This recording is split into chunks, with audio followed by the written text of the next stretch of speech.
Racing just started. We have My Little Grace.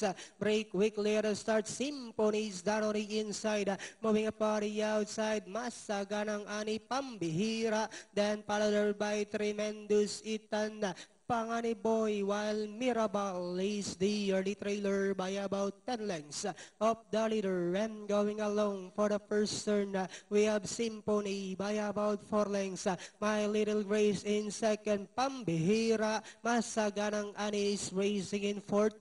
Then comes Pangani Boy, Tremendous Itan, while Mirabal is still racing in last. Back to the leader, we have Symphony by about 6 lengths.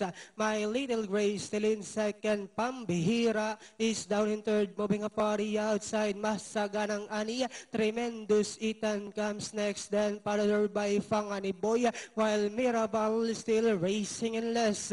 Another far turn, we have Symphony by only 2.5 lengths. Coming closer in second is My Little Grace.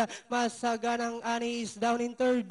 And Diana entering the home stretch. The lead now belongs to My Little Grace. Down on the inside is Symphony. Masaganang Ani still in third. Last 100 meters, we have My Little Grace by about 3 lengths, followed by Symphony, Masaganang Ani, and finally, it's My Little Grace.